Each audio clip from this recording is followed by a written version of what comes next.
अपनी आंखें धीरे धीरे बंद कर लीजिए, एक गहरी सांस लीजिए और उसे हल्के से बाहर छोड़ दीजिए। महसूस कीजिए जैसे दिन भर की सारी थकान अब धीरे धीरे आपसे दूर जा रही है। आपका मन शांत हो रहा है, दिल हल्का लगने लगा है। अब इस पल को बस अपने लिए रख लीजिए। न कोई चिंता, न कोई जल्दी, आप पूरी तरह सुरक्षित हैं। और अब इस शांत रात में मैं आपको एक छोटी सी कहानी सुनाने जा रहा हूं जो आपके दिल को सुकून देगी और आपके मन को गहरी शांति से भर देगी। वफादार शेरू और बूढ़ा बरगद। बरगद की छांव में जन्मी कहानी गांव के आखिरी छोर पर, जहां पगडंडी खेतों को चूमती हुई आगे बढ़ जाती थी, वहां एक विशाल बरगद का पेड़ खड़ा था। लोग उसे बस बूढ़ा बरगद कहते थे। उसकी जड़ें जमीन को ऐसे थामे थीं जैसे कोई बुजुर्ग अपने परिवार को संभाले रखता है। बरसों से वह वहीं था। उसने कई मौसम देखे थे, सूखा, बाढ़, आंधी, बरसात और इंसानों के बदलते चेहरे। उस रात भी बरसात हो रही थी। आसमान में बिजली चमकती और हर चमक के साथ कुछ पल के लिए धरती उजली हो जाती। बरगद की मोटी जड़ों के बीच एक छोटा सा पिल्ला दुबका हुआ था, भीगा हुआ, कांपता हुआ और पूरी तरह अकेला। उसकी आंखें बड़ी थी, काली और डरी हुई। वह बार बार रास्ते की ओर देखता, जैसे किसी का इंतजार हो, लेकिन कोई नहीं आया। हवा तेज हुई, पत्ते हिले और उस पिल्ले ने पहली बार धीमे से रोना शुरू किया। पहली मुलाकात उसी समय पगडंडी पर लालटेन की हल्की रोशनी दिखाई दी। एक बूढ़ा आदमी धीरे धीरे कदम रखता हुआ आ रहा था। सिर पर गमछा, धोती कुर्ता भीग चुका था। ये थे रामलाल। वह खेत से लौट रहे थे। जैसे ही उन्होंने पिल्ले की हल्की सी आवाज सुनी, वे रुक गए। कौन है वहां? उन्होंने लालटेन नीचे की और फिर उनकी नजर उस छोटे से जीव पर पड़ी। पिल्ला कांप रहा था। रामलाल की आंखों में अचानक एक अजीब सी नरमी आ गई। वे झुके, हाथ आगे बढ़ाया।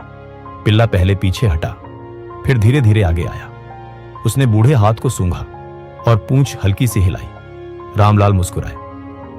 अरे, तू तो बिल्कुल अकेला है रे। कुछ पल चुप्पी रही, फिर उन्होंने गहरी सांस ली और कहा, चल, आज से तू अकेला नहीं है। उन्होंने उसे उठा लिया। उस पल बरगद ने एक रिश्ता जन्म लेते देखा। एक सूने घर में दस्तक। रामलाल का घर बहुत साधारण था। मिट्टी की दीवारें, छप्पर की छत, आंगन में तुलसी का पौधा। दरवाजा खुला, अंदर से आवाज आई, इतनी देर लगा दी आज? ये थी गीता, रामलाल की पत्नी। उन्होंने देखा कि रामलाल की बाहों में कुछ है। ये क्या उठा लाए? एक जिंदा दिल। रामलाल मुस्कुराए। गीता ने पास आकर देखा। पिल्ला कांप रहा था। उनके चेहरे की सख्ती पिघल गई। अरे बेचारा। उन्होंने तुरंत सूखा कपड़ा लाकर उसे पोंछा। उस रात पहली बार पिल्ले ने गरम रोटी का टुकड़ा खाया और पहली बार किसी की गोद में सोया। गीता ने पूछा, नाम क्या रखेंगे इसका? रामलाल ने पिल्ले की आंखों में देखा। वह अब भी डर के बावजूद हिम्मत से देख रहा था। शेरू। इतना छोटा और नाम शेरू। दिल से बड़ा है, नाम भी बड़ा ही होना चाहिए।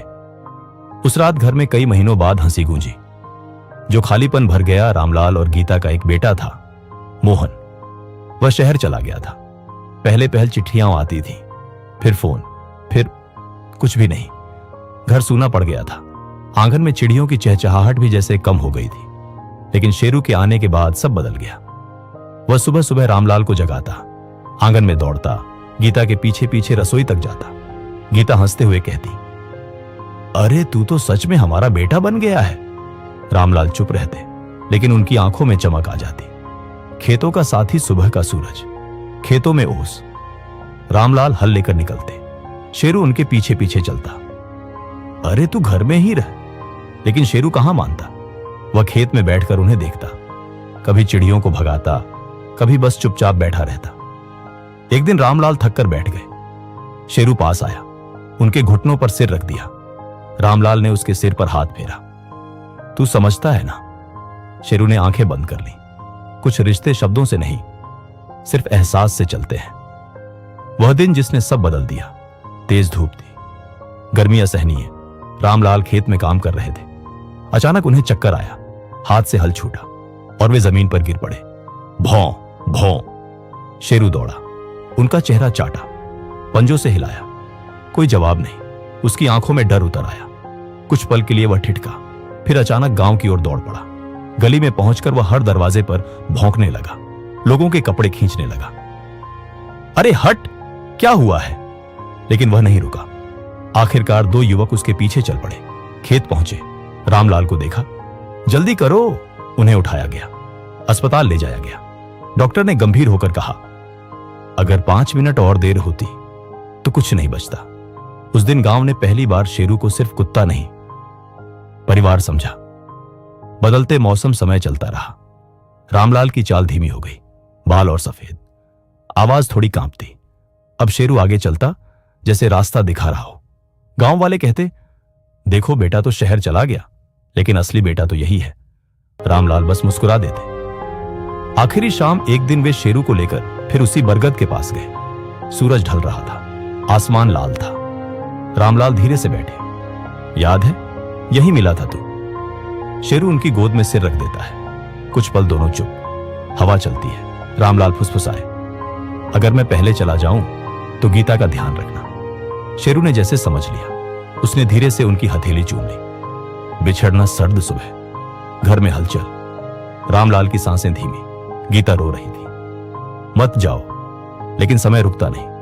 रामलाल चले गए। घर में सन्नाटा भर गया। शेरू दरवाजे पर बैठा रहा, हर आहट पर उठता, हर परछाई को देखता, लेकिन वे नहीं लौटे। इंतजार की पराकाष्ठा दिन हफ्तों में बदले। शेरू हर शाम बरगद के नीचे जाता, उसी जगह बैठता, कभी कभी हल्की आवाज में रोता,